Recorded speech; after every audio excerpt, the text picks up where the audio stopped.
Okay, we're going to look at chapters 18 and 20.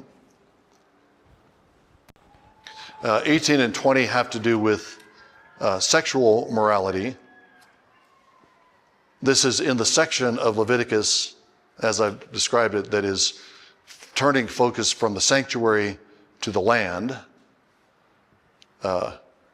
from sanctuary impurities and pollutions in the first half of the book to land pollutions, and sexual sins are one form of land pollution that we've talked about before, the one form of moral impurity. There's the shift from sanctuary to land is a shift also in emphasis in other ways. There are characteristic phrases and ideas that are developed and used in the second half of Leviticus that are much less frequent in the first half of Leviticus. The first half of Leviticus, the premise of everything about the tabernacle is that Yahweh is a holy God. But the claim that Yahweh is holy, or the claim that Yahweh sanctifies, is not mentioned very much in the early chapters, maybe 10 or 11 times in the first 16 chapters of Leviticus. After chapter 16, 17 through the end of the book, you have Yahweh identified as the Holy One, or Yahweh identified as the one who sanctifies Israel. That kind of phrasing is used a lot more, 30 plus times in the second half of the book. You also have declarations like this: I am Yahweh, or I am Yahweh your God. Just in chapters 18 through 20, that phrase, one or the other of those phrases is used 36 times just in those 3 chapters. That's far more than it was used in the first half of Leviticus at all. So there's a shift from, one of the ways that scholars describe this is a shift from a concern for purity in the first half of the book to a concern for holiness in at least the initial parts of the second half of the book, from chapters 17 through 24 especially. And some have suggested that section, chapter 17 through 24, is a separate part of, or separate document even, that they identify as a holiness code that's distinct from the purity code that's earlier. I don't agree with that. That theory is premised on the idea that Leviticus is made up of pre-existing texts that have been kind of knit together by some editor at some point. I don't think that's right. The text itself, as I've said repeatedly, claims to be a series of speeches from God. Yahweh spoke to Moses saying, the way we have Leviticus is because when Yahweh spoke to Moses, Moses wrote down what he said. So if you take the claim of the text itself at face value, then you don't have any pre-existing texts that editors would knit together. And what we have in Leviticus are the words of the Lord. There may be some arrangement that Moses did, putting the different speeches that God delivered to him in the order that we currently have it. But you don't have these texts floating around that get clumsily stitched together.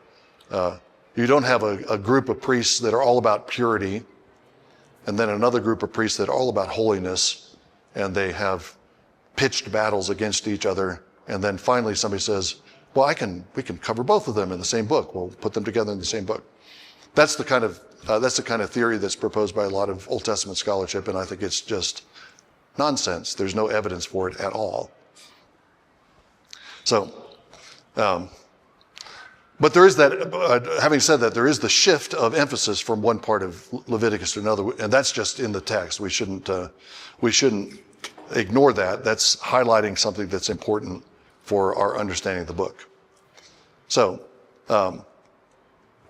chapter 18, we're going to focus on these 2 chapters that have to do with sexual sins and sexual crimes, partly because well, I'll admit it, it's partly because I've studied these chapters more than I've studied some of the others, okay?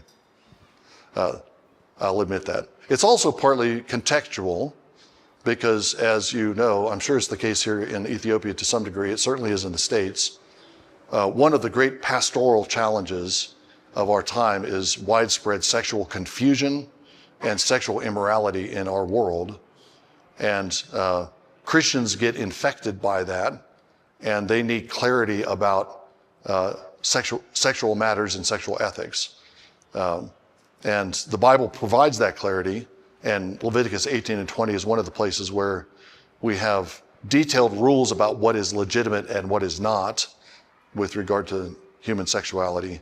And also, as I'll try to show, there's an implicit understanding of marriage and marital sexuality that's implied by Leviticus when we tease out the way that Leviticus talks about these matters. So it's part of the reason for emphasizing these chapters is because these are things you're going to be dealing with as pastors. These are questions that are going to come up at least in some form, and having a solid grasp of them is important.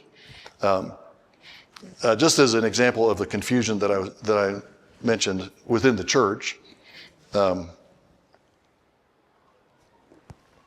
there's an American New Testament scholar by the name of Richard Hayes, very, very fine New Testament scholar, taught at Duke University for a long time, wrote a number of very, very significant books. One of them is a book on New Testament ethics. And in that book, he deals with homosexuality. This is a book that was published back in the 90s. And he deals with homosexuality and says what the New Testament says, which is that homosexuality is abhorrent to God. It's not permissible. He's deals with it rather gently because he's teaching at a mainstream university. He probably had faculty members and colleagues on the faculty that would have been favorable to homosexual rights, and so he's kind of soft pedals it, but he does say what the New Testament says and affirms that. Last year, Richard Hayes and his son Christopher Hayes came out with a book called The Widening of God's Mercy, I think is the title. It turns out that that's Richard Hayes' last book. He died in December of last year, just a few weeks ago. But in that book, Hayes and his son are trying to make a case for that God has changed his mind or might have changed his mind about homosexuality and sexual ethics. And they do it by citing a few passages in the Old Testament that talk about God changing his mind. And they draw from that the conclusion that God is changeable. Then they try to show that there are multiple examples of God changing his mind throughout the Bible, like God makes a promise to Abraham, but then later changes his mind and brings Gentiles in. God institutes the Levitical system and then changes his mind and does something else in the New Covenant. And they say that within that, the pattern or the trajectory of redemptive history is a widening of God's mercy. It's narrow at the beginning. It's focused on Abraham and Abraham's household. It widens out to include the nation of Israel, widens out to include the Gentiles. Now it's widening even further. We should keep going. The trajectory should keep going, widening and widening and widening until it includes sexual perverts. I'll say it that way. They don't say that, of course. It's a weird book. They set up this framework, but are kind of hesitant to say directly that it means that unrepentant homosexuals should be included in the church. That's the implication of the whole book. But along the way, interestingly, they admit that every single time the topic comes up in the Bible, that is the topic of homosexuality, every single time it comes up in the Bible, it's utterly condemned. They admit that that's the case in the Bible, but then they say, well, God utterly condemned other things and then changed his mind. So possibly, God changed his mind about this. We should be open to that possibility of including homosexuals in the church. It's a really, really, really, really, really, really bad book. In all kinds of ways.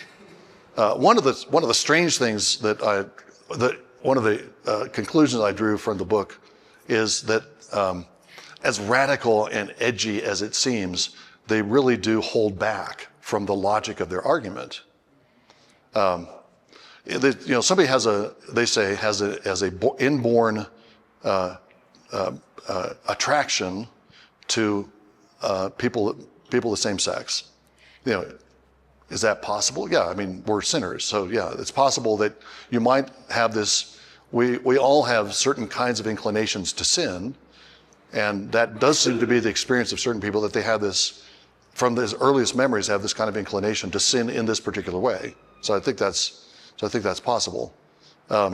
Why not also say so that we should include them with? They don't need to refrain from being from homosexual activity. They don't need to repent, but they're just included. In fact, I don't think the only time repentance appears in the entire book that I could find is when Richard Hayes says that he repents of his early writings on homosexuality. He doesn't expect the homosexuals to repent. But if it's the case that you have somebody who's got an inborn inclination to same-sex attraction, might you not have somebody who has an inborn impulse to rape? Why not include them? Do they have to repent? If they have to repent, isn't that unfair that they have to repent and homosexuals don't? They've defined the trajectory of the gospel, the trajectory of God's mercy, in a way that basically cancels out the possibility of sin. All sin is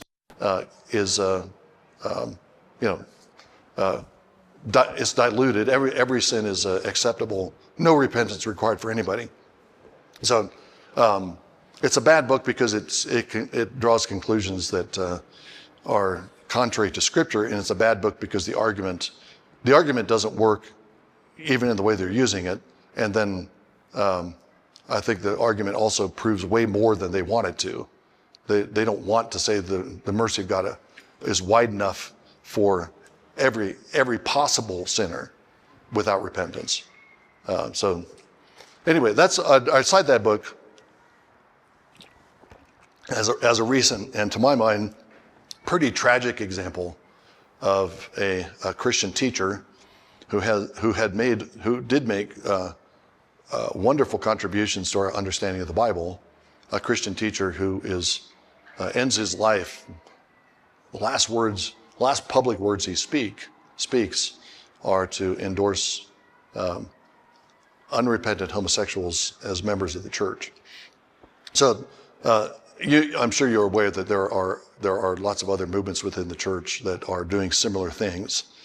The Bible doesn't permit that. They're right.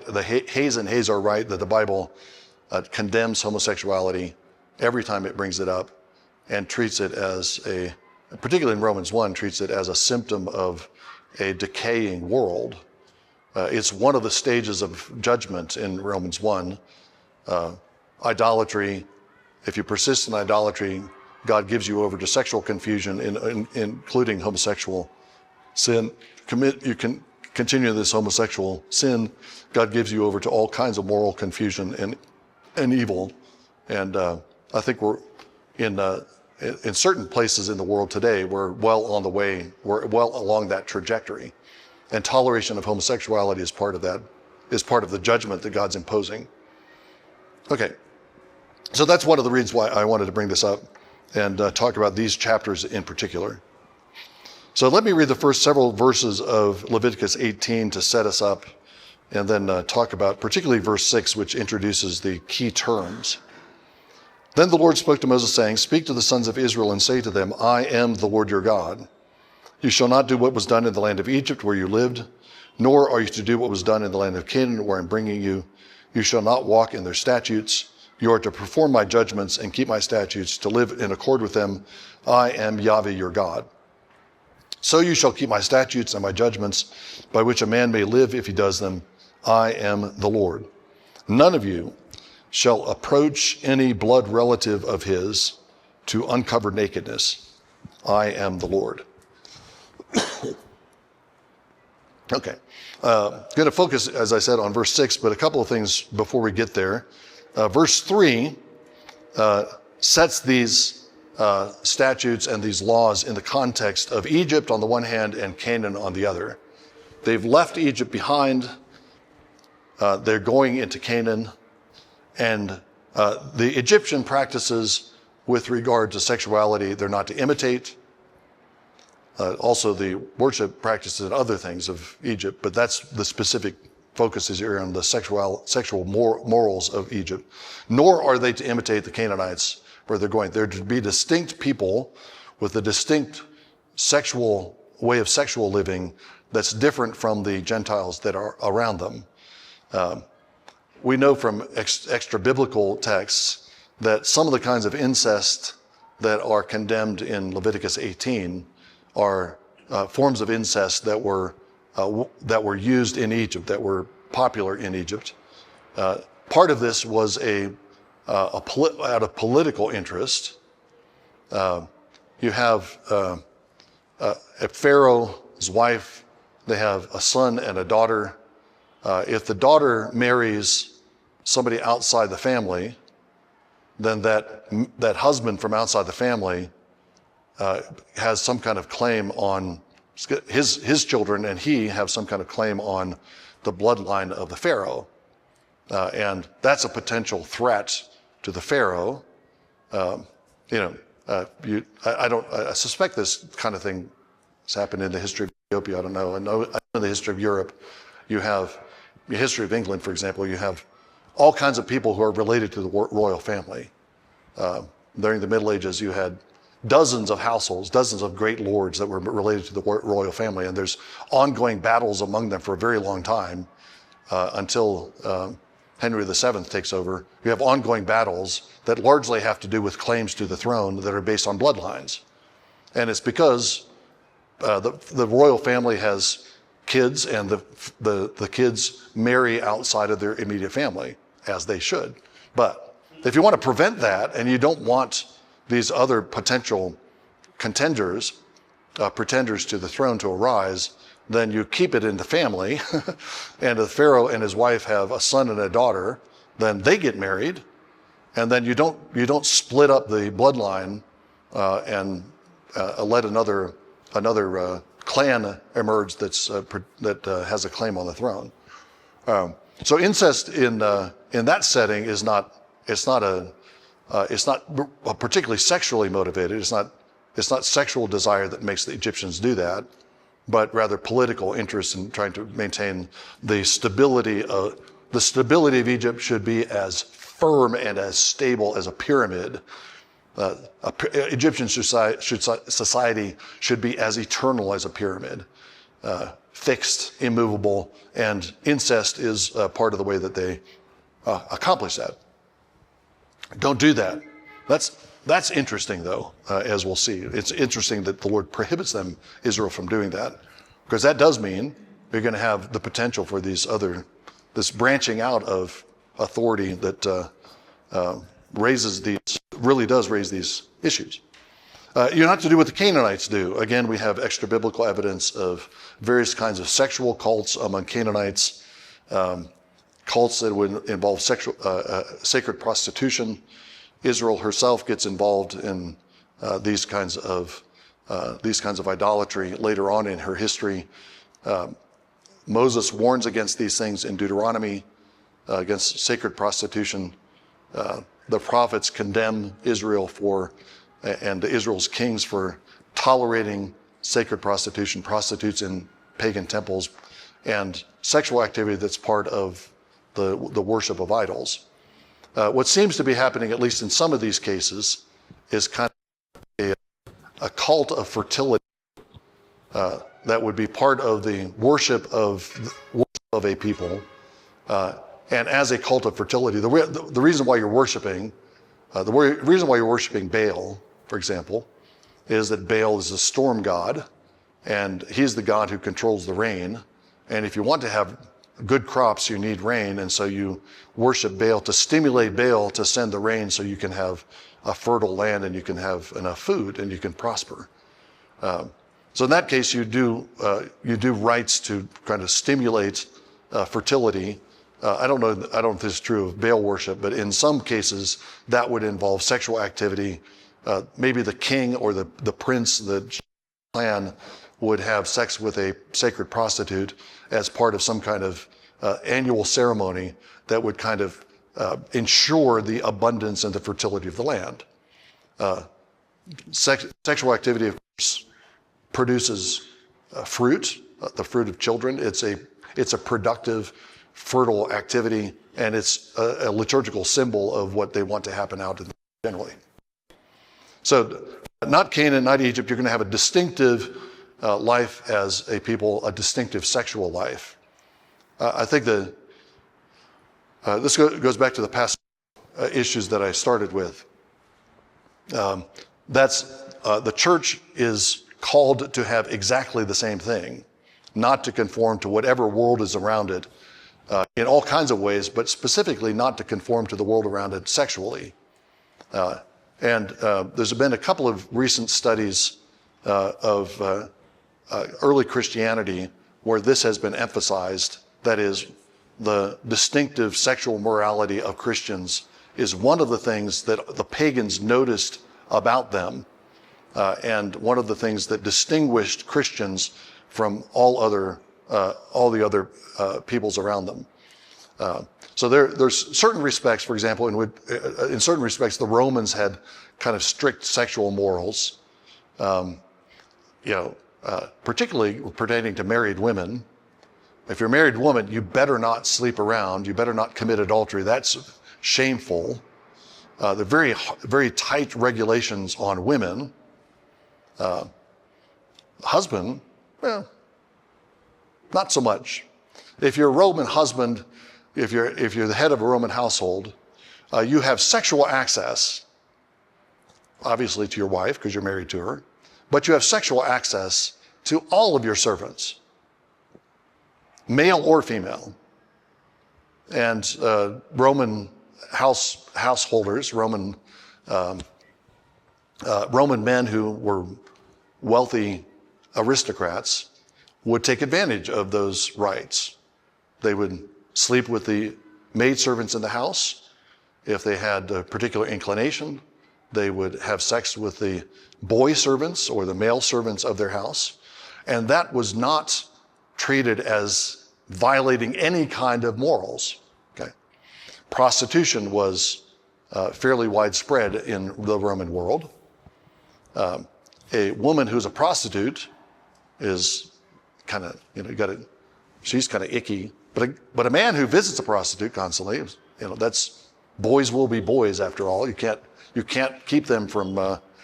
You can't ask them to suppress their sexual desires and control their sexual desires. So obviously, what I'm describing is a radical imbalance and a radical, I would call it, an injustice between the ways men are, the sexual morals for men and the sexual morals for women. But that was the Roman sexual ethic. One of the things that makes Christianity attractive to women in particular, and it is attractive to women early on, not exclusively to women, but it's attractive to women. It's one of the reasons why the church grows so fast, is because of the church's equity in sexual morals. A woman comes into the church, a couple comes into the church, and the pastor expects the man to be as sexually faithful as the woman. Okay, the man may not like that. He might not like these restrictions on his sexual freedom, but the woman's going to appreciate that. Yeah, I married this guy, and he's my husband. He shouldn't be sowing his oats elsewhere. He should be with me. We should be sleeping together exclusively. I'm not at the moment remembering the title of the book, but there's a recent book by a Roman historian that lays all this out and develops it at some length. And it's one of the things that distinguished Christians from everybody else in the Roman world. They had different sexual rules, and also they actually kept those rules, obviously with exceptions, and people still sinned within the church and had to be rebuked and repent. But they had different rules, and they largely kept those rules, and that was what distinguished them from the Roman world around them. That's what we want in our contemporary world, not a church that simply mirrors the sexual ethics of the Canaanites or the Egyptians that surround us. Yeah, I'm not surrounded by literal Egyptians. You kind of are. I didn't mean that literally. I meant the pagans that surround us. We shouldn't become indistinguishable from them sexually. We should have a distinct sexual ethic, and we should practice it. Okay, so that's verse 3 is highlighting that. Verse 6 gives us the basic rule of that's going to be filled out in the specifics of the rest of chapter 18. The rule is, none of you shall approach any blood relative. The phrase blood relative could be translated as flesh of his flesh, to uncover nakedness. I am Yahweh. The three things I want to develop are, that's a cue.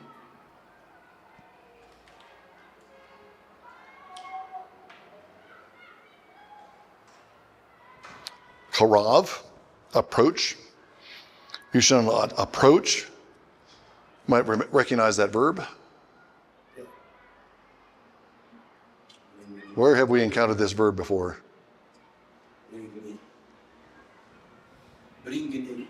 Yeah, bring near, a sacrifice, or draw near, right.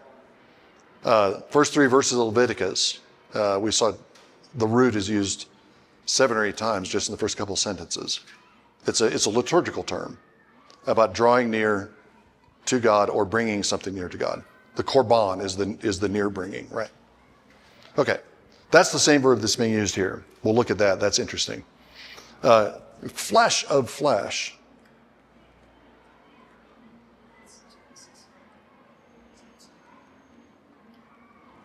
Flesh of his flesh. I have in my Bible, the translation is any blood relative. The Hebrew text doesn't mention blood, it mentions flesh. So there's a flesh connection that's not to be violated, or if you have a flesh connection with somebody, you're not to approach them in this particular way. We'll look at that. And then uncovered nakedness. We want to talk about nakedness. I'll just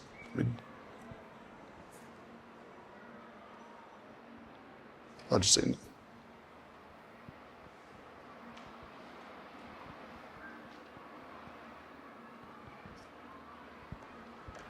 Okay.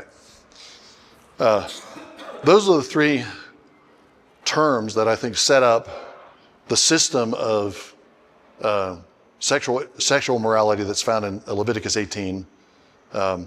These are the terms that help us unravel the logic of the incest rules, who you can and cannot sleep with and marry.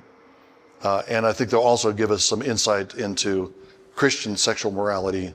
I hope that'll be clear as we go along. Just a comment before I want to start with flesh of flesh, but a comment before that. Chapter 18 of Leviticus is rules about incest and other sexual sins.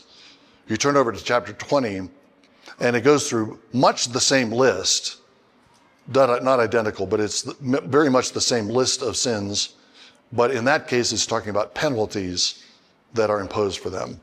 And usually the penalty for these sexual sins is death. Right? Certain kinds of incest merit death, not every kind, but certain kinds of incest merit death. Adultery is a capital crime in Israel. Homosexuality is a capital crime in Israel. Bestiality is a capital crime in Israel. So chapter 20 is all about death, but death for sexual crimes. Yeah. We're kind of back in Genesis 2 with nakedness too, aren't we? Yeah, so these categories are rooted back in Genesis 2. I think that's exactly right. Yeah, thank you. So flesh of flesh. What does flesh mean here in Leviticus 18? What is a relation of flesh according to Leviticus 18? The obvious baseline is that a flesh relationship with someone is a kin relationship that you have by birth, right? So that's the way it's used, for example, in verse 9. The nakedness of your sister, either your father's daughter or your mother's daughter, whether born at home or born outside, their nakedness you shall not uncover. Okay. So it doesn't use the word flesh or the term flesh, but it's the flesh of flesh phrase is part of the introduction to this whole list. So the sister, you can't uncover the nakedness of the sister because the sister shares flesh with you. Be a half sister, your father's daughter, your mother's daughter. She may not be a full sister with the same parents, but there's still a flesh relationship because your half sister has a flesh relationship by descent from the father. You're from the same father, or from the mother, and you're from the same mother. Okay, so that again is a literal kin relationship. Verses 12 and 13. You shall not uncover the nakedness of your father's sister. She is your father's flesh. She is flesh of your father's flesh. You shall not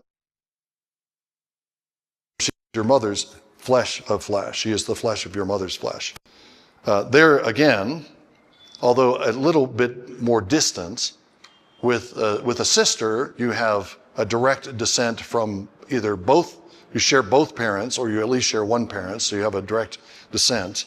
This is a little more indirect, but the relationship is your father has a sister.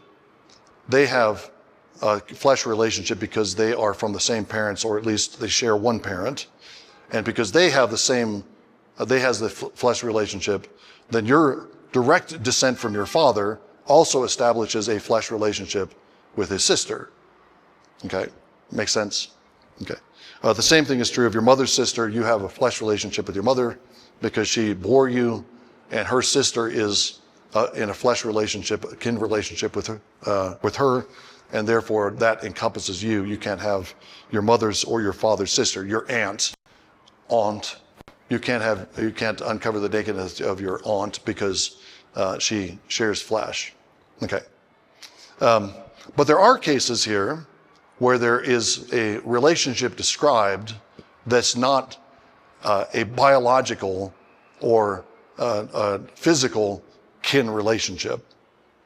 So look at verse 8. You shall not uncover the nakedness of your father's wife. It is your father's nakedness. Okay. It's interesting phrasing in verse 8. It could be, you shall not uncover the nakedness of your mother, because that's your father's wife, right? But that would be restrictive. If you say you can't uncover the nakedness of your mother, then what if your mother dies and your father remarries? What about your stepmother?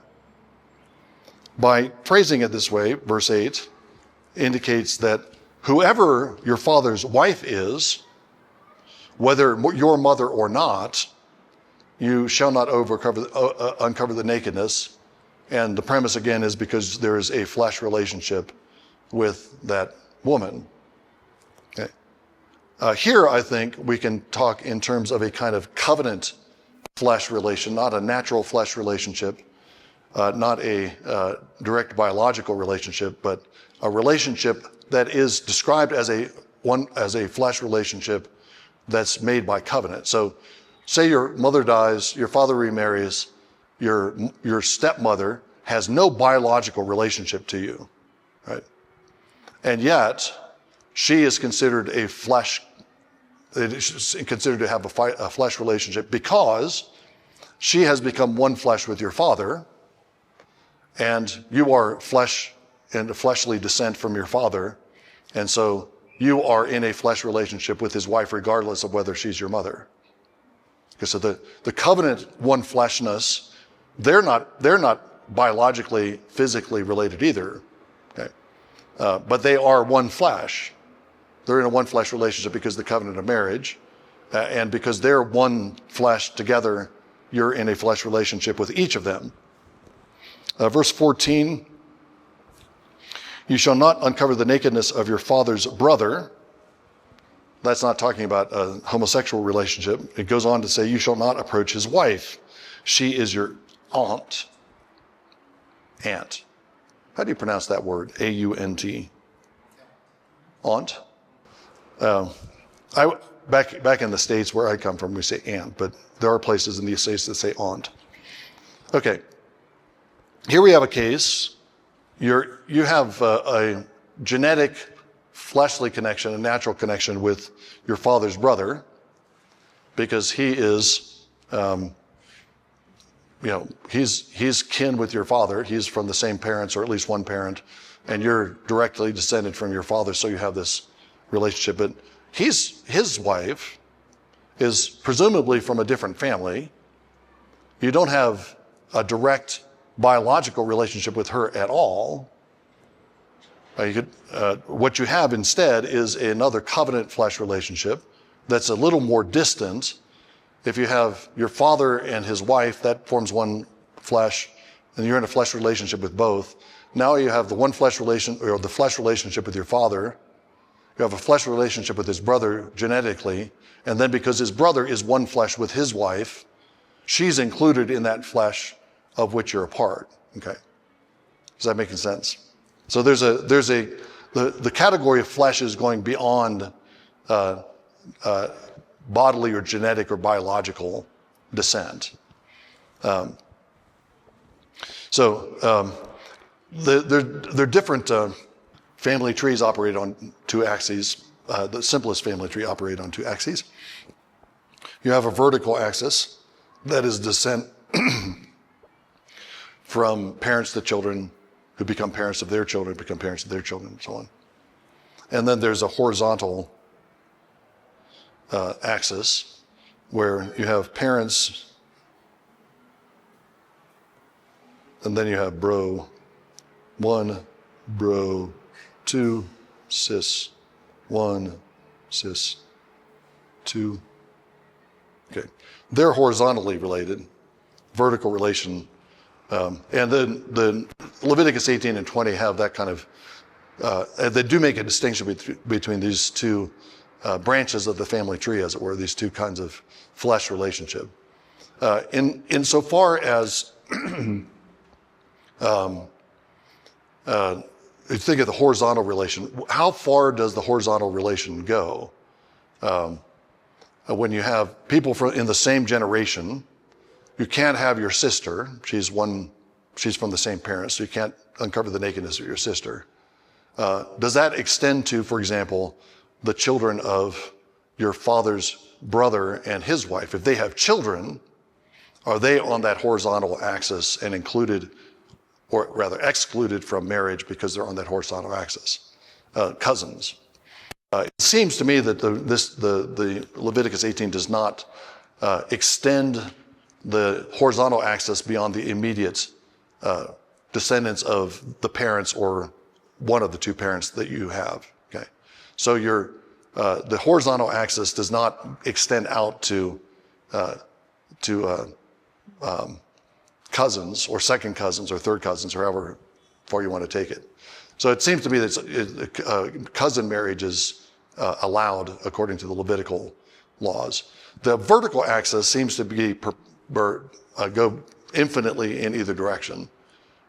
You can never either uncover the nakedness or marry or sleep with anyone who is in the vertical line of the family tree above you.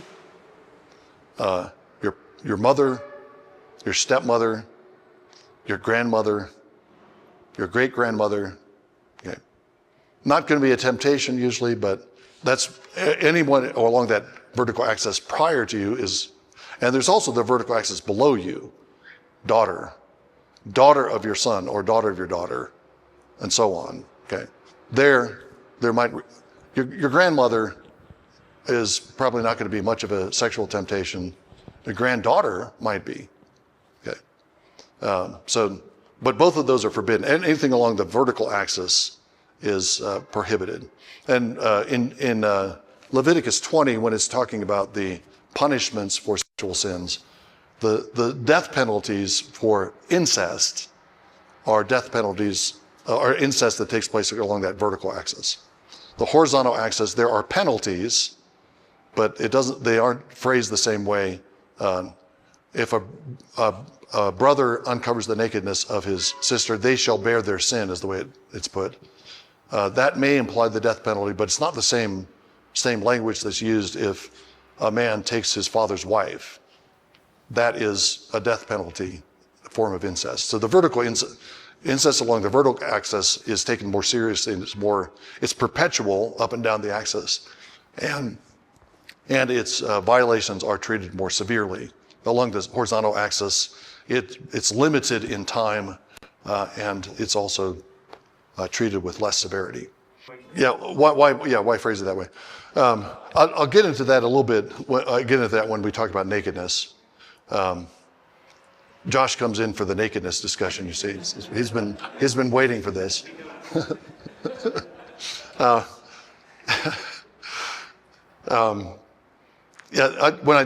we talk about nakedness, I think the nakedness is associated with shame. Shame is the inversion of honor, and I think what's being described is an assault on the father's honor by a sexual assault on his wife. So it's your father's nakedness. First of all, because they share nakedness, because they're covered by the same thing. They're married, and they're one flesh. So there's common nakedness, but it's phrased as an assault on the father's honor. I think that's the reason why it's put that way. So you think about what happens with Noah when he's asleep in his tent, and his son Ham comes in and finds him naked, and sees his nakedness. That's an assault. I don't think it's a sexual assault, but it could be a sexual. That could be understood as a sexual assault on Noah's wife. He sees the nakedness of Noah, which is the nakedness of Noah's wife. So it's being Ham trying to take his mother sexually in the same way Reuben later does with Bilhah, is it? Yeah, one of the maids. Yeah. So, but in any case, it's an assault. It's treated as an assault on the father in the case of Noah, because it's an assault on the one who is one flesh with him, covering and a shame to him. Okay, so, all right, what's the logic behind this? Why is this the case? Incest rules are well nigh universal. There are, in almost every culture, this is one of the points of intense study for cultural anthropologists, is to look at the incest regulations in different cultures, and who's included as kin and off limits for sexual intercourse, and who's not. Universal, but why this particular set of rules? Why this distinction between the vertical and the horizontal axis? Why phrase it in terms of flesh in the first place? One kind of simple way to explain it is to say, anyone with whom you already have a flesh relationship should not establish a sexual one flesh relationship. That doesn't get us very far, but that is part of the logic, that you already have this relationship, and the sexual relationship is, I don't know, kind of a doubling up of the flesh. I think that the more important and profound thing that's going on here is that legitimate sexuality, a legitimate marriage partner, requires a cutting off of flesh, a removal of flesh, a departure from flesh, to join in one flesh with someone else. I'm alluding to the language at the end of Genesis 2, where after Eve is brought to Adam, and he expresses his delight in Eve, the text says, or maybe Adam says, a man shall leave his father and mother and cleave to his wife. He's got a flesh relationship with his father and mother by virtue of birth, but in order to have a legitimate sexual relationship with a woman, in order to establish a legitimate marriage and family, that original flesh relationship has to be broken. He has to leave that. If you're committing incest, if your brother and sister are getting married, you've not cut that off. There has to be a cut in the flesh in order to establish the new flesh relationship. So it's a separation from the old family, a reunion or a union with another flesh to form another flesh that's forming a new family. You might be hearing, and possibly, given what we're talking about over the course of the week, you might be hearing echoes of what I've said about sacrifice. Sacrifice being a cutting off and a reunion. You might be thinking, perhaps, that what I'm describing sounds a little like circumcision, a cutting off the flesh, and an entry into a new relationship with Yahweh in the covenant. If you heard that, you heard right, because I think that is what's happening. Marriage is founded on a kind of sacrificial death to the old family, death to the old status, death to the old flesh, so that you can join in one flesh with your wife. Okay, that's rooted in Genesis 2. It's the original.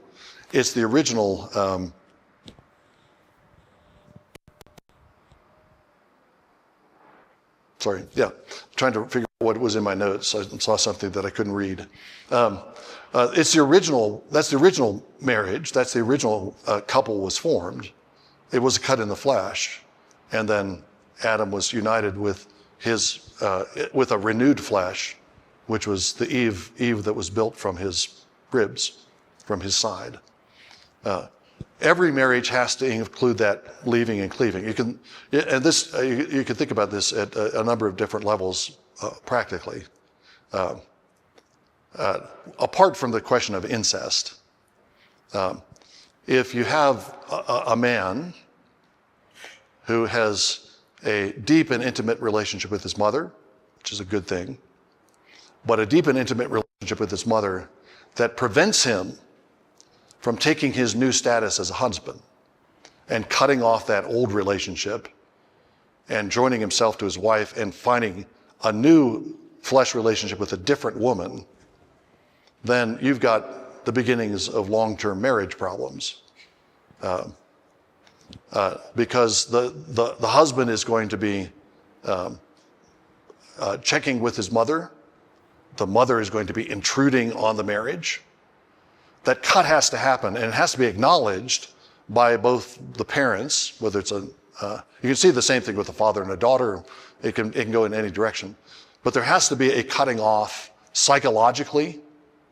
There has to be a removal from that family and an acknowledgement of that by the parents so that the new family can be formed. The Bible does not treat marriage or family, a new family, as an extension of the old family. The Bible doesn't have that kind of patriarchy where you have the father and mother who have children, they marry and are still part of the same household. They marry and they're all still part of the same household. And a few generations down the road, you've got a clan with, a couple of generations down the road, you've got a clan with a clan leader who is ruling everything. Every time there's a marriage, there's a cutting off from the old family and the formation of a new flesh relationship, which is a sacrifice. And it, if you think of a sacrifice, you think this may be painful, and it can be, right? Pastorally, I think you need to teach parents that they're raising their kids to cut themselves off from the parents. And I don't mean that absolutely, of course. I have ongoing relationships with all of my married children. 8 of my 10 children are married. And I have ongoing relationships with all of them, the married and unmarried ones. But what I don't have, I'm an ongoing relationship as a father, as an advisor. If my sons come to me and ask a question, if they have a crisis in their life and they come to me, they want help, I give it to them. What I'm not doing is saying, your family is part of my family and I need to tell you how to run your family. That requires restraints on the part of parents who spend 18 years ordering their kids around. Actually, they shouldn't spend 18 years ordering their kids around. But they might spend 18 years ordering the kids around, and then suddenly their kids are elsewhere and they're making their own decisions requires a huge amount of restraint for parents not to keep controlling them or trying to. I say you shouldn't. This is maybe another way to another piece of pastoral advice that you can give to parents. Don't order your children around for 18 years and then expect them when they leave home. Okay. Our Heavenly Father raised us from a slave-like childhood, this is Galatians, slave-like childhood, and enabled us to grow up. The law is the pedagogue that helps Israel grow from their infancy up into adulthood. That adulthood ultimately comes with Jesus. But the Father was leading Israel from infancy to toddlerhood toward maturity, and then full maturity comes in Christ. That's the model that we should use.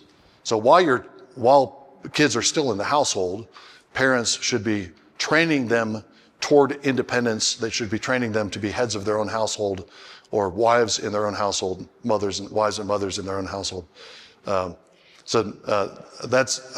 in preparation for the decisive and definitive cutting off that happens at marriage. Okay. That's part of what the marriage is for, to make a public declaration that the old flesh has been cut off and the new flesh has been established. Again, that's apart from questions of incest. That's just a fact about marriage itself in the biblical perspective. It also always involves this kind of sacrificial cutting off of the old flesh. Incest, I think, is an extreme form of the refusal to cut off. And it's because of that, it's an extreme form. It creates worlds and societies that are static and immobile. If you think back to, I think I mentioned this, but only briefly, back to the beginning of the week when I was talking about sacrifice and models of sacrifice that we have in the early chapters of Genesis. We looked at the creation of Eve in some depth. We looked at the coverings. We looked at the cherubim. But I think I intended to say, that creation itself is going through something of a similar pattern. I think I talked about this, that the Lord is tearing the world in part, putting it back together in a new form, tearing the world apart again, putting it back together in a new form. Each day he's doing something new in the world. The first 3 days especially, he's tearing things in pieces. That's how creation happens. The tearing apart of what's there and putting it back into new form, that's the creative process. That's God's creative process that we go through when we're doing anything. When we're making anything, we're taking something that exists, we're tearing it apart in some way, we're rearranging it, we're putting it into a new form. Okay, you've got a tree. What you want is not a tree. What you want is a table. How do you get from tree to table? The tree has to be cut down. The tree has to be sawed up. The parts of the tree that have been sawed up have to be reassembled in a different form. You're tearing the tree apart and you're putting it back together in a new way. That's the creative process for Yahweh, for God, Elohim. In Genesis 1, it's the creative process for human beings. And the creative process for marriage. Marriage is creative because it's the tearing and reunion, cutting off the flesh, renewing the old flesh. If you don't have the tearing, if you have, as in Egypt, ancient Egypt, if you have a society that's attempting to prevent that cutting off from happening and keeping it all in the family, marriage is happening all in the family, you don't have that kind of creativity. You have a static society, you have a static world. For the Egyptians, that's the whole point. We have an eternal world and we want to keep it eternal. So that's not really, for them, they wouldn't take that as a criticism. We say, well, yeah, it's working. That's exactly what we want. That's not what we should want. That's not the biblical picture. The biblical picture is of humanity taking the world apart, reassembling it in imitation of the Creator. And that's what's happening in marriage. If we want a creative society, we have to have that happening. Think back to what I said about Egyptian politics. I had this. Did I ever take any water? I should take some water. If I'm holding my water bottle, I should use it not just as a prop. I should drink from it. Remember what I said about Egyptian society. If you if Pharaoh lets his daughters marry outside the immediate family, then that decentralizes the bloodline of Pharaoh, and potentially at least decentralizes Pharaoh's power. It spreads out Pharaoh's power. He doesn't want that to happen, so he tries to keep it all inside the house. But that's the whole point. That's the dynamism of human society, or is the dynamism that ought to be there. You've got a powerful couple, a power couple.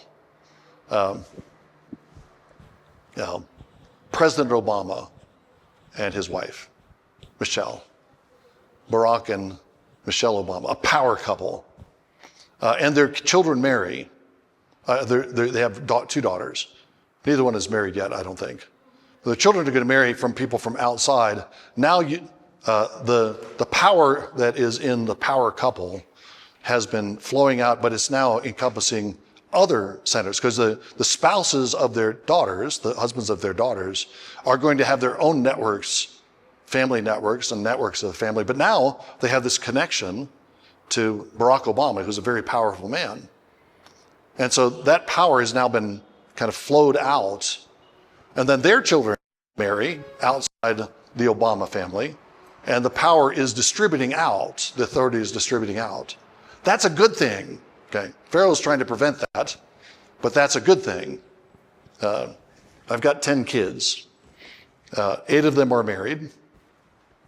I'm not claiming that Noel and I form a power couple, but of course we have a certain kind of authority, a certain kind of authority in our home. We have a certain kind of stature in the world. Noel in her sphere, me in mine. We had children that go out and they marry, and whatever stature we have is carried along with them, especially our sons, who introduce themselves with the last name Leithart, and in certain circles, people are going to say, "Oh, do you know Peter Leithart? Have you ever heard of Peter Leithart? Oh yeah, he's my dad." Or now, our grandkids, he's granddad. He's Dr. Pops. That's my grandfather name. I'm Dr. Pops. He's my doctor. He's Dr. Pops. He's my grandfather. So they have a kind of stature that's derived from us. I'm not controlling that, but it's power and reputation that's flowing out and enabling things that they can do. I mean, I'm sure if I thought about it, I could think of occasions when the fact that our kids are Leitharts gave some advantage to our kids in certain circumstances. Okay, that's a great thing. That's not something to be ashamed of, because you have this process of this creative process, cutting off and renewing, that's spreading out the authority. And again, thinking about people who were not Leitharts until they got married to our sons. Now we have their family and our family that have a connection, and their family and our family have different spheres of activity and different spheres of authority. But now they have an intersection point, and there are moments when, again, I could think of some examples if I had the time. There are moments when either way can draw on the resources of one or the other because we have this connection point. Okay. So that's part of the dynamism and creativity that should exist in human society, and it happens because there's flesh being cut off and new one flesh relationships being formed, because you have this creative process of tearing apart and putting back together. Okay, so flesh, we've been talking about just the first phrase here, flesh, or that one, flesh of flesh. But I think as we meditate on that language, and especially how it's working here in Leviticus 18, it gives us some pretty deep insight into the nature of Christian marriage. Okay, the first term that I have is karav, which means approach. Going back to verse 6, none of you shall approach any flesh of his flesh to uncover nakedness. I am the Lord. Karav is that liturgical term that we've already mentioned. Approaching the flesh of flesh is talking about a sexual approach. Approach somebody who's flesh of your flesh in order to uncover nakedness, in order to lie with them, in order to have sexual intercourse with them. So it's a sexual approach, but the sexual approach is being described using this term that by this time in Leviticus has been used, I don't know how many times, lots of times.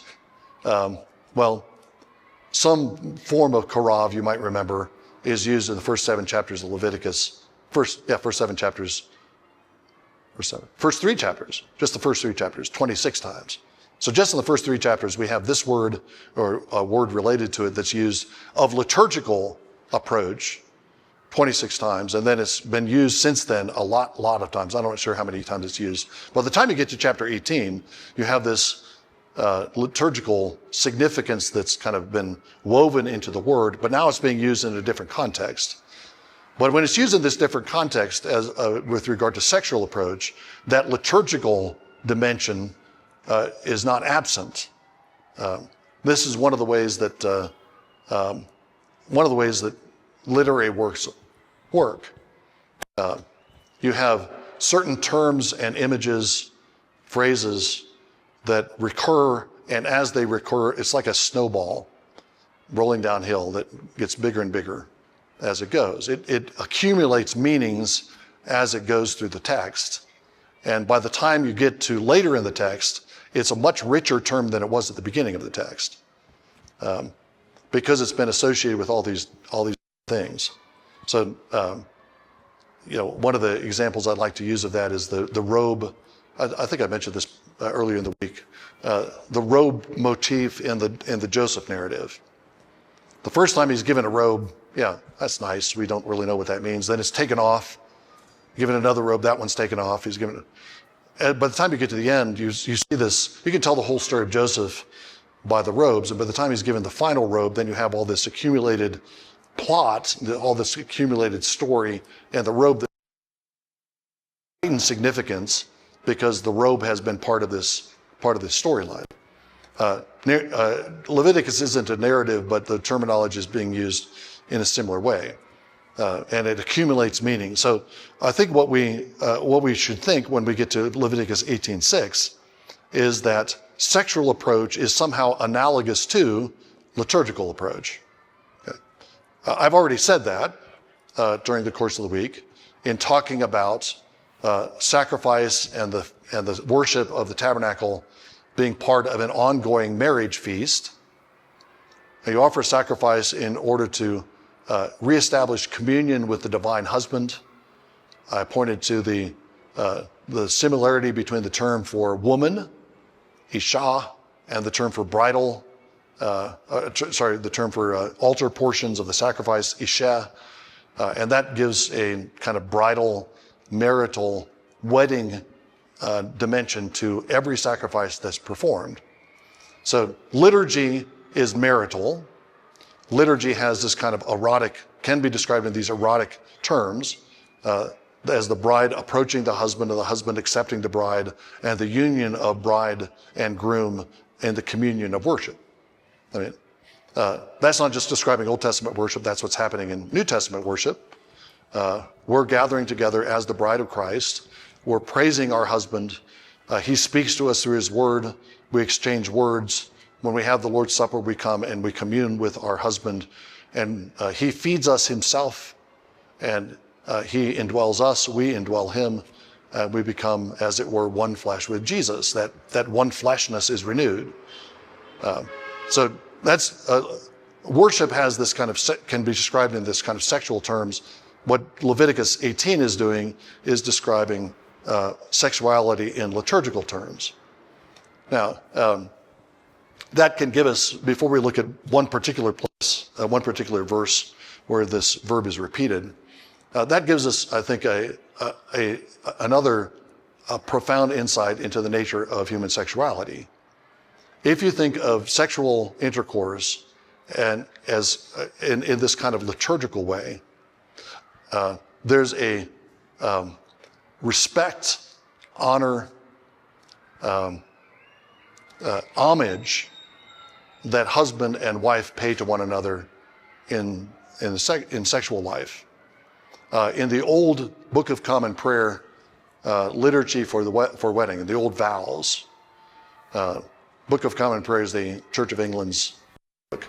And the wedding service, one of the vows that the woman, I think, takes, I think maybe they both take, is, with my body I thee worship. With my body I thee worship.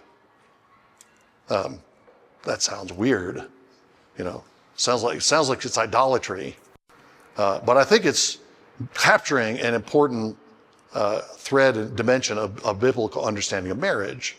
There's this kind of homage that we pay always. I mean, it's not just in bed. If a husband abuses his wife all day and then wants to pay homage to her in the bed, she's not going to be inclined to accept the homage, right? This is a bit hypocritical. So it's homage and respect, and that's present in the whole marriage, but it's expressed especially in the bed, in sexual activity. You can think about it this way. The wife is made in the image of God. She is the glory of man. The husband is made in the image of God. And what you're encountering in sexual activity is not a sex toy. You don't have a sex toy who happens to be animate.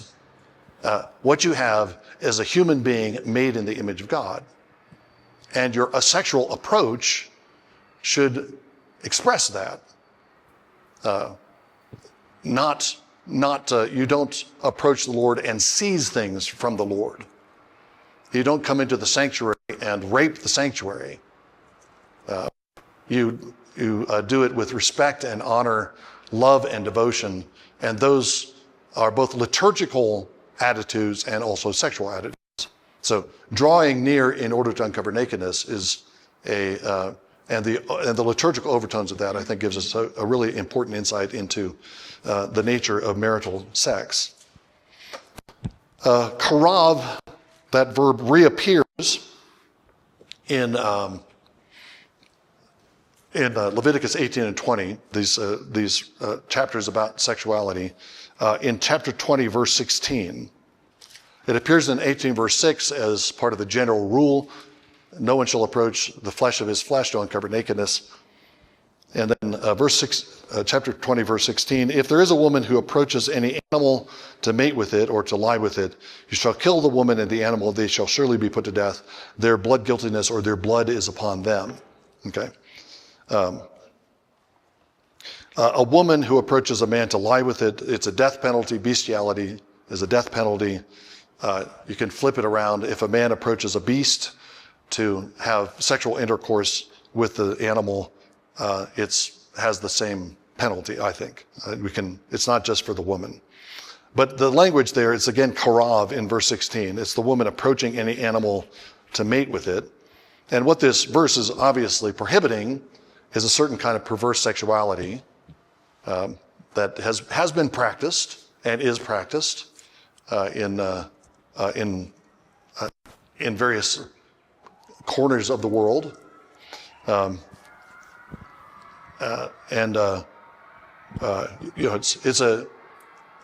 there's a kind of transgressive thrill that comes with, I suppose, there's a kind of transgressive thrill that comes with various forms of sexual sin.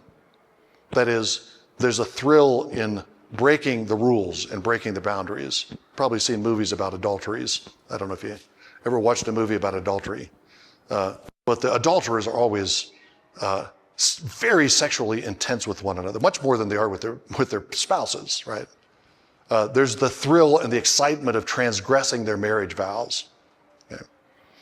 And that's the kind of thing that I suppose is behind attraction to animals. It's not necessarily that the animal is particularly sexually attractive in a kind of visual way. It's just, get this boundary between a man and beast, and I'm just going to completely assault it. It's obviously a kind of a complete defiance of God and the order that God has put into the world. So in Israel, they were not they could not tolerate that. They were supposed to put them to death, both the woman or man and the animal. Yes. You mean like Amnon and Tamar? Is that what you're talking about? Yeah. Yes. Yeah. David's family gets really messed up along the way. Amnon and Tamar, both children of David, but from different mothers. And yeah, that's exactly the horrible situation that just blows up David's reign. Well, he blew up his reign before that by sleeping with Bathsheba, but the thing that starts the chaos that leads to Absalom, Amnon and Tamar, then Absalom gets upset because he's full brother to Tamar, so he takes vengeance on Amnon by killing him and then takes over the kingdom, and it just goes downhill from there. It's a horrible sequence of things that follows from that, ultimately following from David's adultery. Okay. So bestiality is being forbidden, but also if we think again as karav as both liturgical and sexual, it has that double connotation back in 18 verse 6. It has that double connotation here in verse 16. I think we can apply chapter 20 verse 16 and say something like this: if Israel, the bride of Yahweh, approaches any animal or image of any animal to mate with it, that is to have liturgical communion, worship communion with it, you shall kill the woman and the animal, they shall surely be put to death.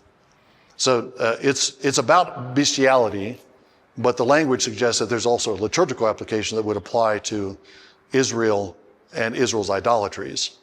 And that's the language, of course, that's used in the prophets.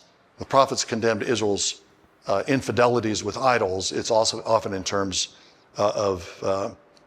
they're accused of being harlots, or Israel's accused of being a harlot, or accused of being an adulteress. We'll look at some of those passages in a bit. Okay.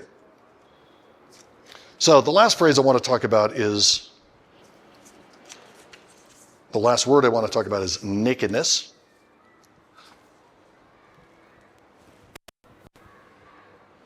And develop a kind of theology of nakedness that, again, I hope will give us some insight into the a biblical understanding of marriage and sexuality. Nakedness in its origins, that is, at creation, is a perfectly legitimate state of existence. It didn't cause shame to either Adam or Eve. So Genesis 2 tells us they were naked and they were not ashamed. Very last verse of Genesis 2. They are naked in the presence of one another without being ashamed. So it's not just that they're naked, but they're naked with the gaze of someone else on them, and they're not ashamed. Okay. There's an innocent kind of nakedness in the garden that I think points to a kind of childhood. Adam and Eve are fresh from creation. Adam is fresh from the ground. Eve is fresh from being built from the side of Adam. And they're newborn. I'm not saying that they're literal babies. They're adult human beings, but they've just come into existence. And so there's an innocent nakedness that's evident at the end of chapter 2. But of course, the part of the effect of the fall, the immediate effect of the fall, is to shift that, and their nakedness, instead of being shameless in the proper sense, without shame, becomes something that causes shame to each. They realize that they're naked. They recognize their own nakedness. They become shamed by the gaze of the other on their nakedness, and so they make fig leaf aprons that cover their nakedness. And the description of the kind of clothing suggests something like a loincloth that specifically hides, doesn't hide their whole body, but specifically hides nakedness that is their sexual organs. That's where shame is focused in the Genesis account. Of course, they're shamed in the presence of God too. They cover themselves with fig leaves, and then they cover their whole bodies with trees by going and hiding in the bushes to keep away from Yahweh. Then they're brought out. How did you know you were naked? They know they're naked and they become ashamed, and shame becomes a human problem because of the fall.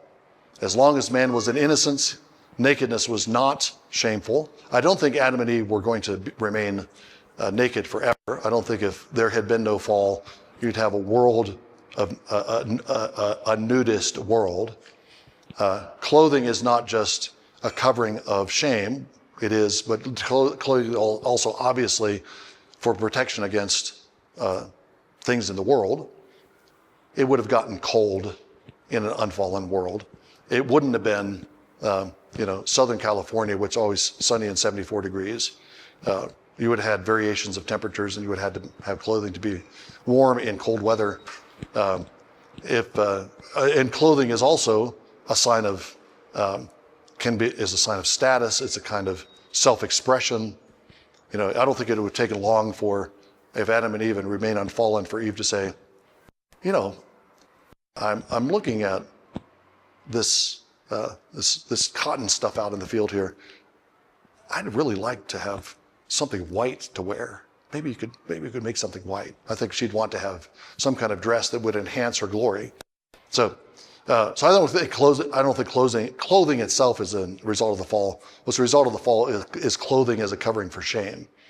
And it's the shame that's the issue here. That's why uncovering nakedness in a general way is shameful, because we resist and recoil from standing in the presence of another without some kind of barrier between ourselves and another. Clothing is the most obvious barrier, but we put up all kinds of other barriers. We don't want to have our soul naked before other people, so we don't tell people things that we should tell them, or we sort of tell them things that make it appear that we're being straightforward, we're not really being straightforward. We just outright lie. All kinds of subterfuges to cover our shame. And that's Exodus, Leviticus, on into Numbers and Deuteronomy. That is establishing a way of worship and a way of life as a people that is distinct from what they had in Egypt and distinct from what they're going to encounter in Canaan, right? Yeah, and it's different too, of course, from even you think of Abraham. Abraham is the model believer. Abraham is a worshiper of God. Abraham is the recipient of the covenant promise. But Abraham's way of life and way of worship is not like this. This is different from what Abraham had too. Okay. So talk about nakedness in general. One other point from Genesis 2 and 3. The ultimate covering for Adam and Eve's nakedness is not the fig leaves that they construct for themselves. Self-covering, attempting to deal with your shame by yourself, on your own power, by creating your own coverings, that doesn't work. You stand exposed before the Lord, and the Lord condemns. What covers them is the clothing that the Lord provides, which is the clothing that comes from this sacrifice of animals with these animal skins. And now they're covered and they can be in the presence of the Lord. And that first covering, or that legitimate covering coming from the Lord, is the product, as we talked about, of sacrifice. We've talked about this all week, that sacrifice provides atonement, and atonement is a covering, a kippur, a kafar, a covering that covers shame, a covering that is a marital image, a covering that bestows glory. Atonement is all that, and that's the result of sacrifice. So what's the antidote to shameful nakedness? What's the antidote to the exposure before the Lord? It's atonement and the covering that he provides. Okay, we can project this into the New Testament, of course, and the covering that Jesus himself is for us. We're clothed in Christ, and that's the ultimate covering that covers our shame and our nakedness. Now, I want to bring that same kind of pattern of reasoning to think about marriage. Marriage, I've already said, a kind of sacrifice in the sense that it's a cutting off of the old and a formation of something new. It's a death and it's a transfiguration. It's cutting off old flesh and a creation of a new flesh relationship. It's sacrificial in that sense. It's also sacrificial in the sense that the provision of garments for Adam and Eve was sacrificial. God killed animals and gave those skins of those animals to Adam and Eve. Adam and Eve are covered by a two-step process, though. First, before they receive the proper coverings of animal skins, they have to shed their old coverings. The fig leaves, they have to abandon the fig leaves. So it's a removal of old clothing and the conferral of new clothing. That's what happens with the sacrifice.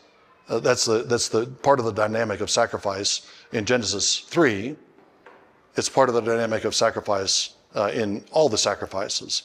It's a putting away of old things, putting away of old clothing, a cutting off of those old things so that you can be transfigured and adopt something new. It's a divestiture and investiture, to use the language I've used before. And marriage is a sacrifice in that sense. Marriage is a cutting off of old flesh relationships, adopting a new flesh relationship. Marriage is also a removal of old clothing, you could say, the clothing of child, the clothing and the way of life of single man or single woman. And it's the acceptance of new clothing that covers the nakedness of both the man and the woman. The new clothing is a common cover, okay? This goes back to the image that I used before, the image that I cited before, where marriage is depicted as a man covering his wife with the wing of his garment. He's spreading the wing of his garment over his wife. That's a one flesh image. It's a one flesh image. They're not becoming one flesh, but they're clothed with the same clothing. They're wearing the same thing. Okay, that's I think that's that's kind of the theological pictorial background to marital sexuality. Marital sexuality is not an uncovering of nakedness because it's taking place under the cover of marriage, under the single cover that covers them both. But when that single cover is pulled back, and one or the other of the persons in the marriage is sexually approached by someone else, that's uncovering of nakedness. Okay, so if the covering of let me try to finish this thought, because I'm afraid I'll lose it if I don't keep going. The covering that happens in the marriage is the man spreading his garment over his bride. That creates a common covering. That's a sacrificial procedure, and stripping off that covering, exposing the nakedness of the married person, is a kind of inversion or undoing of that sacrificial establishment of marriage. It's kind of it's a divestiture of what they received, the covering they received in their marriage. Yeah. Let me answer that specific question first. I should have been more precise in the way I put that. Uncleanness is not necessarily sin. So a woman is unclean after childbirth; she hasn't sinned at all. But there are sins that do cause uncleanness and that are impure. And the two sides to that, what I've emphasized in this part of Leviticus is that these are sins that pollute the land. That's the ritual or land pollution that I talked about. But I think those are also included in sins. Those sins also register in the tabernacle. I don't think they're completely distinct from each other. So there's definitely an overlap, and sin pollutes people. But you can also be polluted in the Old Covenant system without sin. So that would be the more precise way to say what I intended. Does that answer the question? Yes. That might be true at some ultimate result, but I'd put some qualifications in before that. One is, remember what I said earlier in the week, purification offerings are offered for inadvertent sins. Unintended sins. sins of ignorance, not for high-handed sins. But then, citing Jacob Milgram, I suggested, and I think this is right, that if you commit a high-handed sin, confession and repentance reduces that high-handed sin to a sin that can be dealt with by sacrifice. So somebody who's committed a sin like this, I think this is what would probably happen. Somebody who's committed a capital sexual sin, adultery, and then they become convicted about it, they confess it, they repent of it. It's possible that the death penalty could be removed. I think there's the only crime that requires the death penalty, I think, in the Old Testament is murder. Other crimes, there's some judicial discretion about what penalty is imposed. You could also say that this person has repented, they're reconciled to God, and yet the civil punishment is still carried out. I don't think there's any inconsistency in that. So you can have that even for murder, right? If somebody murders and then repents, they can have that covered by a sacrifice, but they're not going to be excused from the penalty. So the extreme or the down the road thing where I think you're on the right track is without repentance and without confession, these sins are polluting the land, and the solution to pollution of the land is to drive Israel out of it. So at a certain point, there just is no sacrifice that can help, and God has to remove them from the land and give the land rest, and the land has to be renewed without them on it. Yeah. Okay. Approaching having sex with a woman that's not your wife in her menstrual impurity, that would be covered by other cases. So I think it's talking about marital sexuality. Yeah. And that raises a question about is this a rule that continues on into Christian marriages? Is this something that we have to observe? I'm undecided about that. I think in chapter 20, this is treated as a capital offense. I'm not going to remember which verse it's in. Yeah, verse 18. If there's a man who lies with a menstruous woman and uncovers her nakedness, he has laid bare her flow, he's exposed the flow of her blood. Oh no, they're not. They shall both be cut off from their people. That's not the death penalty. That's something more like an excommunication, I think. So it's not a death penalty. But this comes up in Leviticus. It comes up later in the prophets as Ezekiel talks about it as one of the things that Israel is guilty of. So there's a pretty universal Old Testament rule against it. My inclination is to say that the rule doesn't apply to us anymore because menstruation is no longer the polluting. It doesn't cause pollution like it did before. I would advise, if asked about this by a married couple, I would advise caution and certainly consent, because a woman may be very, very reluctant to have sex with her husband during her period. I don't think it's a sin, though, as it is here. Okay. Completely randomly, I remember the author of the book I was trying to remember. I'm not actually thinking about your questions when you're asking them. I'm trying to remember things I forgot earlier. Kyle Harper, and I don't remember the name of the book, but Kyle Harper has a book on specifically on early Christian sexuality, and he sets it out against, in contrast to the sexual morals of the Roman world, especially. He's a Roman historian, but I think a Christian of some sort. The husband and wife are covered together by one covering. Their sexual activity is not a matter of uncovering nakedness. It's not shameful. It takes place under the single covering of the marriage. If that marriage covering is stripped away and somebody who belongs to somebody else their nakedness is uncovered if they have sexual intercourse, that's an undoing of the marriage covering It's a stripping away of that covering. It's a kind of undoing of the sacrifice that's that's the founding of the marriage, and it's an exposure of shame. This also goes to a point that Mikey raised about why call it the father's nakedness. And I think the reason for that is that it highlights the fact that you're causing shame to one who should be honored. Of course, you should honor your father and your mother.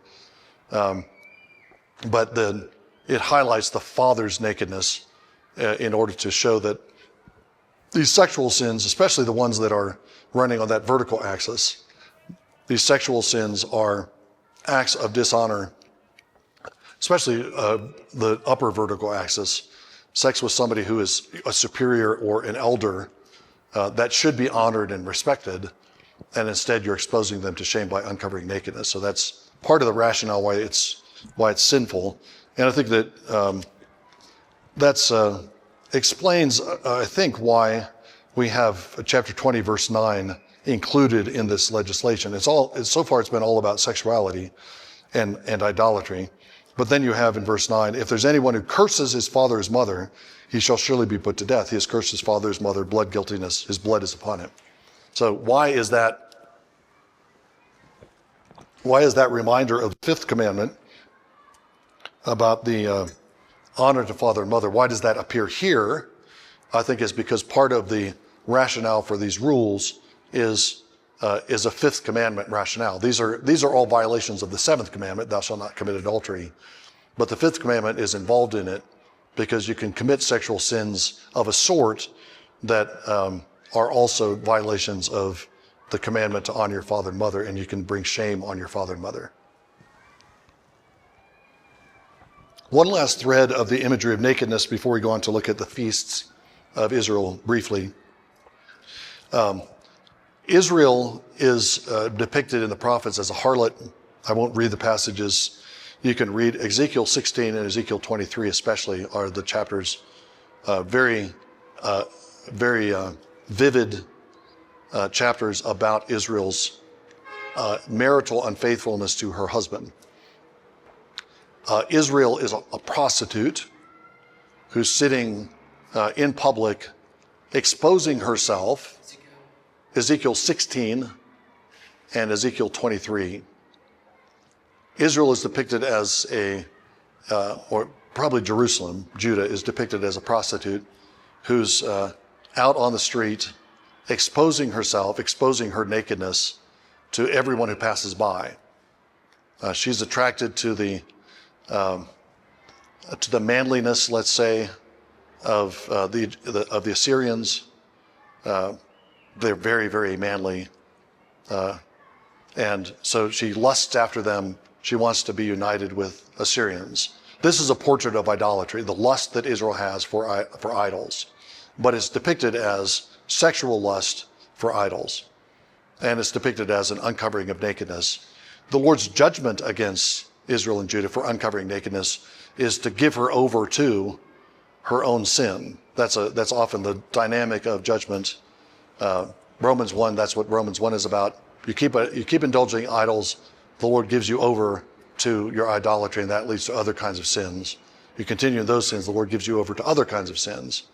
You want to expose your nakedness? The Lord says, okay, I'll expose your nakedness. That seems to be what you want. You're shaming yourself by how you're behaving out on the street. You seem to like this, so I'll do it for you. And you have passages, kind of brutal passages, where the Lord describes himself as pulling up the skirt of Israel in front of all the nations and showing the shame of Israel. They're brutal images, but they're brutal images of an eye for an eye justice that the Lord is enacting against Israel. And a kind of turning Israel over to her own sin. Israel, the Lord is, you could put it this way, the Lord is no longer going to constrain Israel. If Israel wants to expose herself, he's going to let her go, and she can expose herself all she wants. And the form that takes is the specific concrete form that takes is the exposure of being stripped into nakedness by being captured as a slave and taken off out of the land into exile. So there's a connection in the prophets between Israel's exposure of nakedness as an act of idolatry. The Lord exposes her nakedness as an act of judgment, and that exposure of nakedness is concretely the Israel being exposed before the Gentiles and when they come and invade and take the land. Another dimension of this is the use of the verb galah,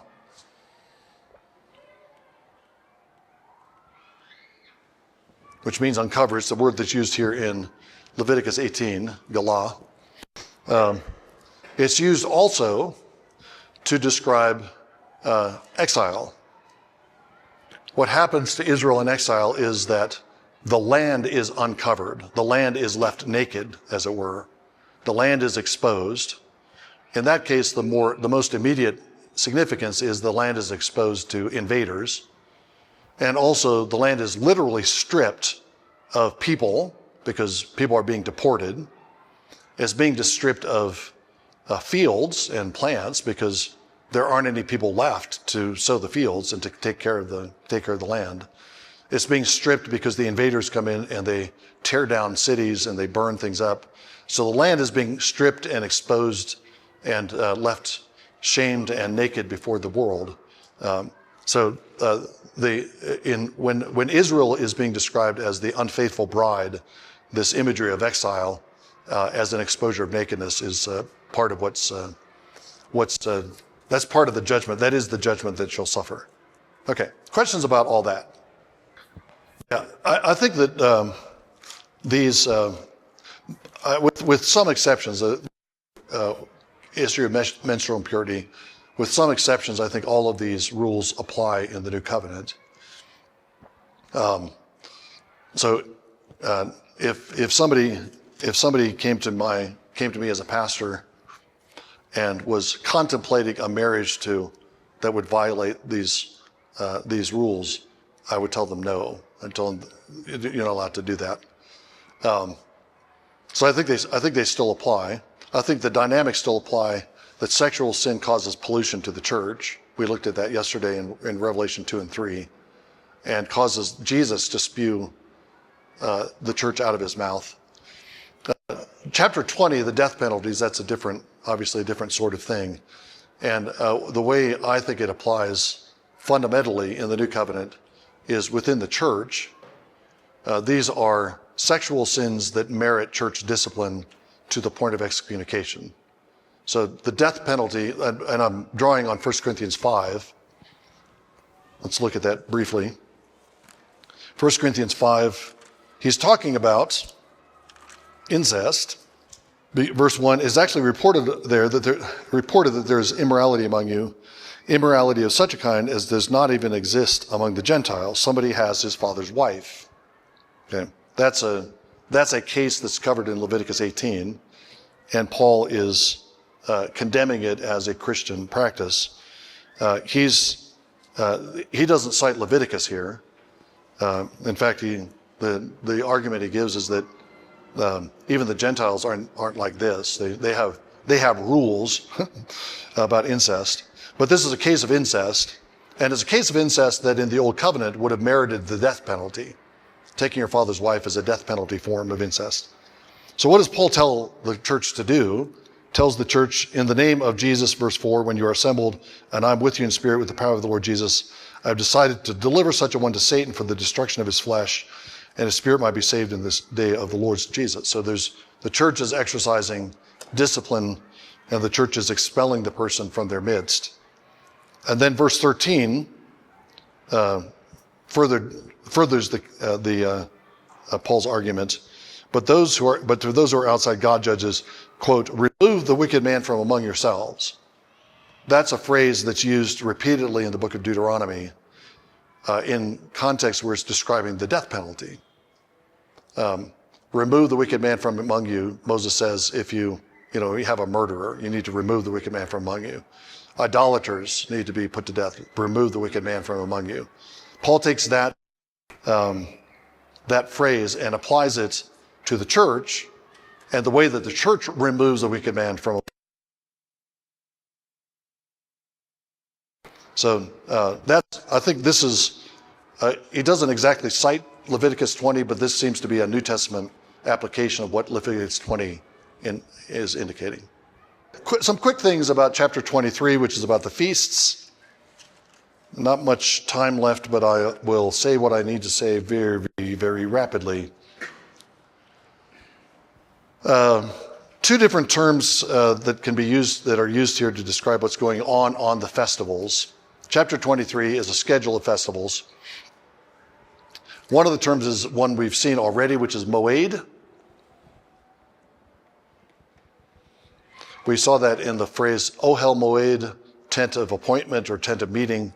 Moed is used to it refers to appointed times, meetings, times of encounter. I think that's the connotation. When we talked about the tent of meeting, appealing to Michael, I talked about it as a place where Yahweh and his bride had their dates so that Michael could understand what I was talking about. The schedule in chapter 23 is a schedule of the times when Israel as a whole is having dates with Yahweh. So moed is that appointed time. It is a time, but it's a time that connotes a time for communion with Yahweh. The other word that's, I don't have down Hebrew transliteration for this, but it's the word for convocation. Convocation, I'll just write the English.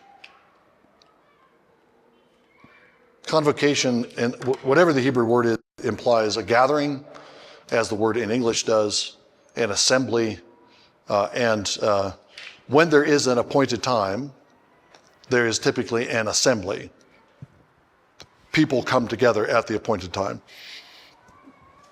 That includes the major feasts, of course.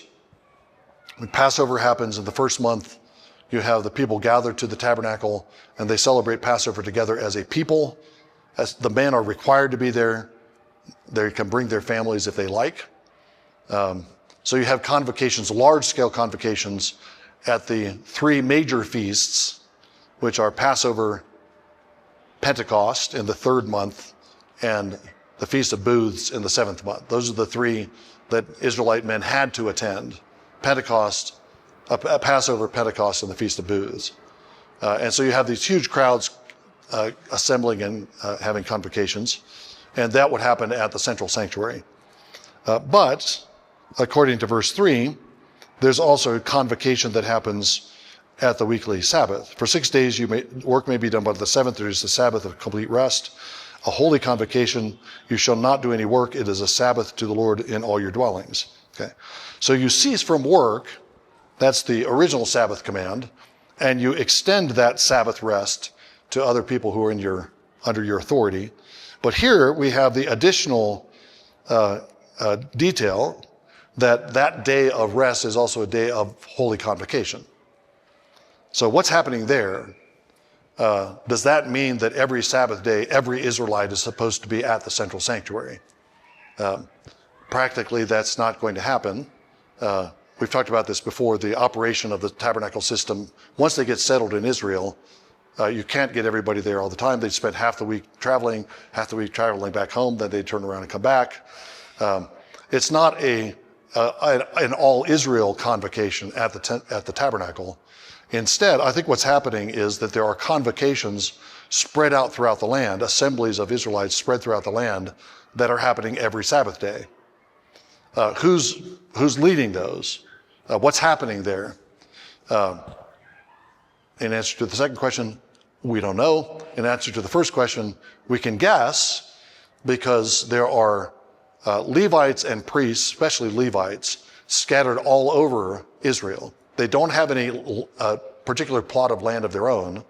Levites are urban. They live in cities. They have some of their own cities that are Levitical cities that are clusters of Levites. But then there are Levites in every city all over Israel. And my guess is that when there was a holy convocation on the Sabbath day, that people would gather together in a place where there was a Levite available, and they would have some kind of worship service with that Levite. That would, what I'm talking about is something like what later is identified as synagogue worship. A lot of scholars say synagogue worship comes into existence after the temple is destroyed, after the Solomonic temple is destroyed. I think what happens is that synagogue worship becomes the only form of worship after the temple is destroyed because they don't have a temple. But I think they have synagogues from the beginning in local assemblies, local convocations all over Israel. What are they doing there? I know what they're not doing. They're not offering sacrifice, because once they go into the land and the Lord chooses the place where he's going to put his name, this is Deuteronomy 12, that's the only place where they can sacrifice. They're not allowed to sacrifice in their own homes. They're not allowed to erect altars around the land. They have to sacrifice in the place the Lord chooses. So they're not offering sacrifice in these local assemblies, these Sabbath assemblies. Levites are teachers. I expect that one of the things that's happening in these convocations is Levites are teaching the law. So there are readings of the law that take place at intervals when all of Israel's gathered together. Every 7 years, I think it's the Feast of Booths, the law is supposed to be read to them as part of that celebration, the Feast of Booths. But every 7 years is that's a long time to go between hearing the law. I think they're being instructed in the law every week in something like something very similar to our Christian worship service. No sacrifice, but teaching. Would they sit down and have a meal together afterwards? Maybe. Synagogues in the later parts of Israel's history were places of teaching and also places of table fellowship, and they were kind of community centers. I don't know if do you have synagogues around Addis Ababa? Sure. In the U.S., synagogues are places of worship for Jews, but they often have an adjoining building that's a Jewish community center. So they might have a gym, so you can have the Jewish boys come and play basketball with other Jewish boys. They would have various kinds of celebrations in the community center. They would offer classes in the community center, probably offering Hebrew classes to boys in the community center. So the synagogue was both, present day synagogues are both places of worship and places for community life. That arises later on in Israel's history. By the time you get to the time of Jesus, I think you have synagogues functioning in something like that fashion. But at the root of that comes from the original entry into the land. Okay, what are the feasts? There are 7 feasts. That's obviously a creation number. The number 7 is all over the place in the chapter. The word Sabbath is repeated 7 times in the chapter. This is a chapter organized around the pattern of creation with 6 days and plus the 1 day of Sabbath. All of the feasts of Israel are extrapolations or expanded expressions of the Sabbath. The Sabbath is the root, the original time of rest and convocation and celebration, and then you have this annual cycle that extrapolates or expands that. Those seven listed feasts, thank you, are these: Sabbath day, that's in verse 3. Passover, first month. You got Passover, that starts in verse 5. The first month, on the 14th day of the month, you shall celebrate the Passover. The 15th day of the month is the Feast of Unleavened Bread. So I'm going to do Passover and unleavened bread as one feast. I hope I'm remembering rightly and it comes out to 7. If it comes out to 6, I'll split those up. But that's all continuous. If you go for Passover, you're going to stay for unleavened bread. That's a week-long feast at the beginning of the year in the first month. This is the first month of the liturgical year, which is not the first month of the solar year, if you will. But it's when the Passover happens, the Lord establishes that month as the first of their months. But there's a second calendar going on, as there is in many Christian areas. You have it here, surely. There's an annual calendar that begins in January. What calendar are you on? Julian. Yeah. Don't know how the Julian calendar works, do I? September is what? September is the first month. Okay. So, yeah. But you have, like government cycles, business cycles are operating by an annual calendar. But you also have, at least in the Orthodox Church here, the Orthodox Church has its own calendar that doesn't correspond to that covers a number of feast days of the Christian calendar. And you have a similar kind of thing going on in ancient Israel. And the festive calendar covers only 7 months of the 12. The first month of Passover is the month of Abib, which is like April for our calendar. And then it ends in the 7th month, which would be September, October. The seventh month of the liturgical calendar would be September, October, the 9th or 10th month in our Western calendar. Okay, so you have a liturgical calendar that's distinct from the other. So that's the first, Passover and unleavened bread. Then verse 9, speak to the sons of Israel when you enter the land I'm going to give you and reap its harvest. You shall bring in the sheaf of the first fruits of your harvest to the priest. The sheaf of the first fruits. Okay, that's another festival. It's the first thing that springs up from the ground. They offer a lamb as an ascension offering, and it's a celebration of the beginning of growth for the new agricultural year.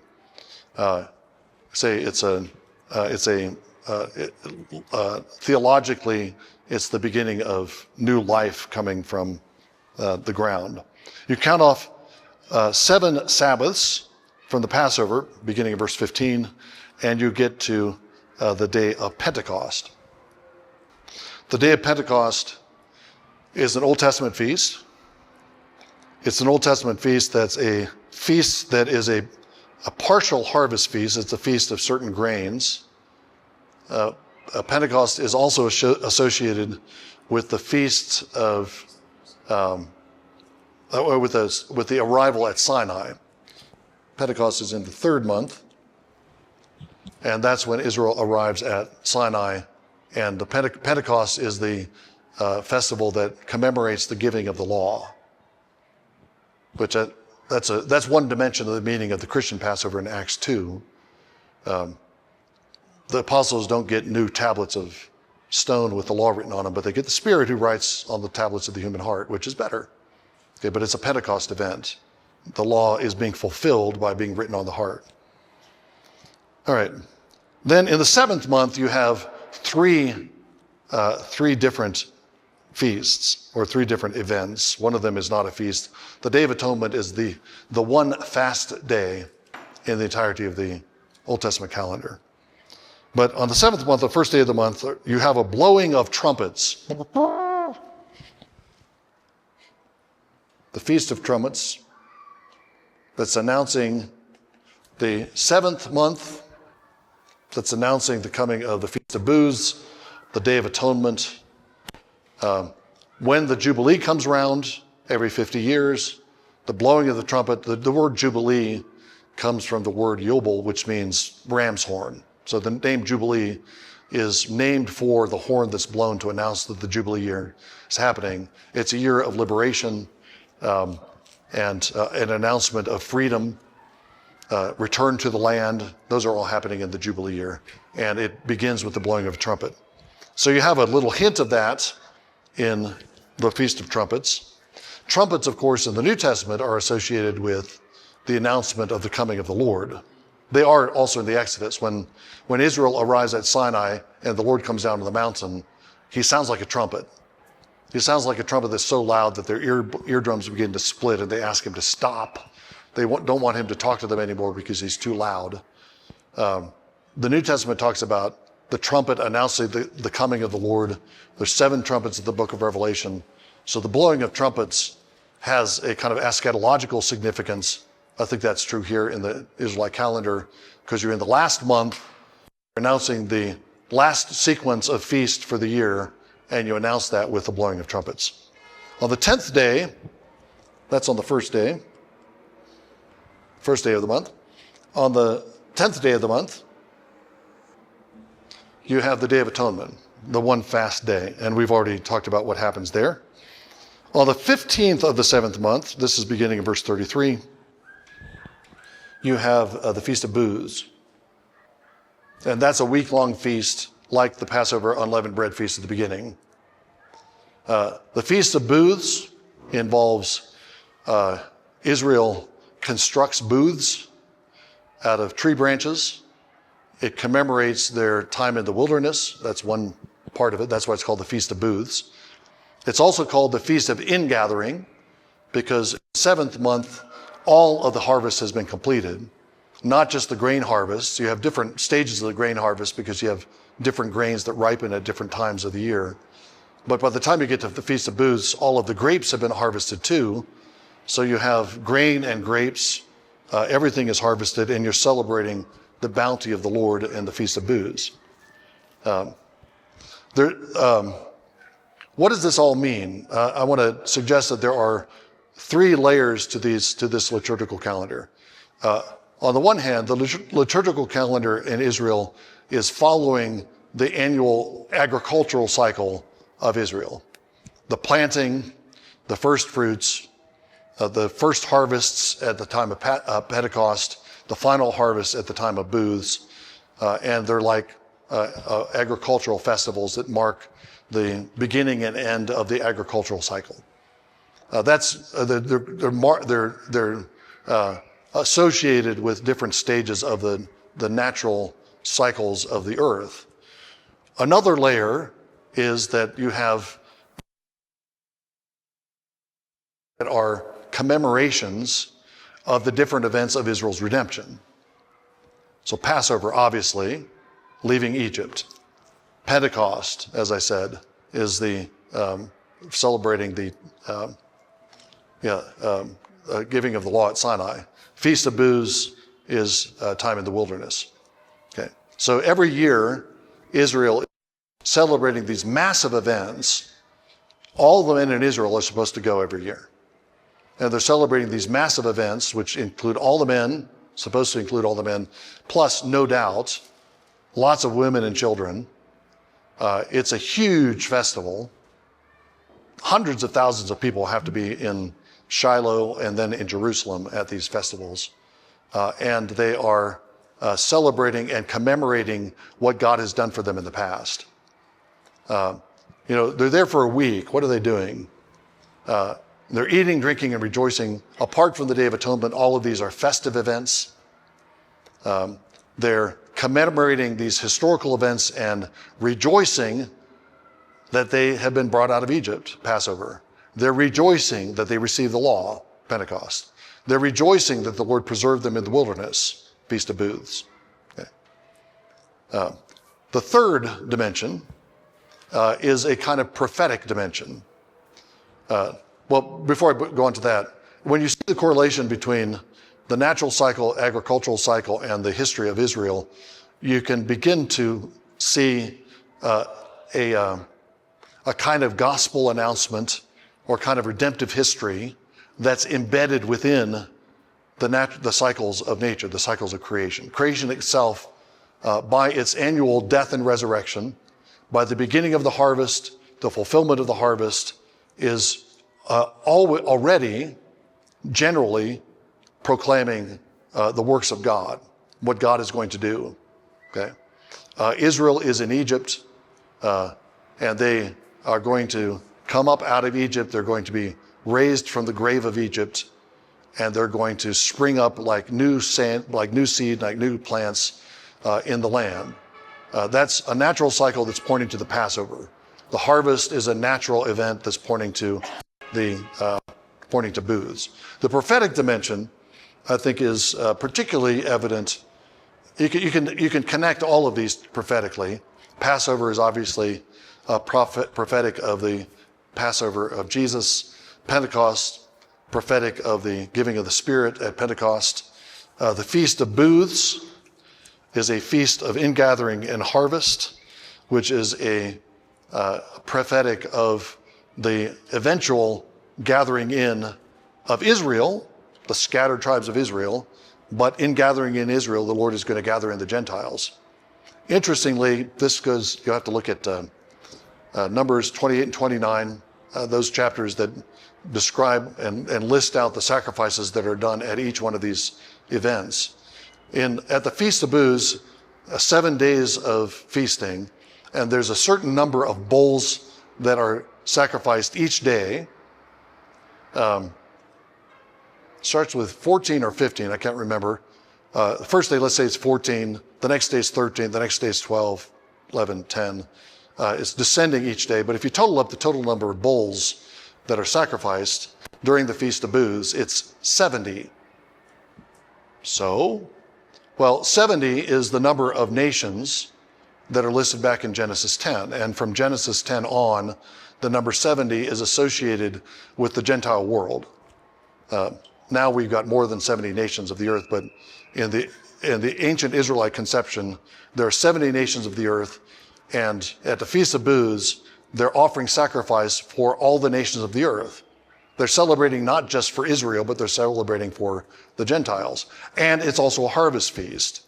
So they're celebrating for the Gentiles, and I think that would lead them to look forward in hope for the full fulfillment of the Abrahamic promise when the Gentiles are going to come in. Okay, one last thing. Tucked in here in the festival calendar is verse 22. When you reap the harvest of your land, you shall not reap to the very corners of your field, nor gather the gleaning of your harvest. You are to leave them for the needy and the alien. I am Yahweh your God. Okay.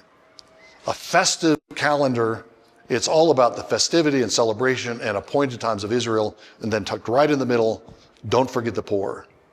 Leave the gleaning of your field to the orphans and the widows. Don't reap to the very corners of your fields.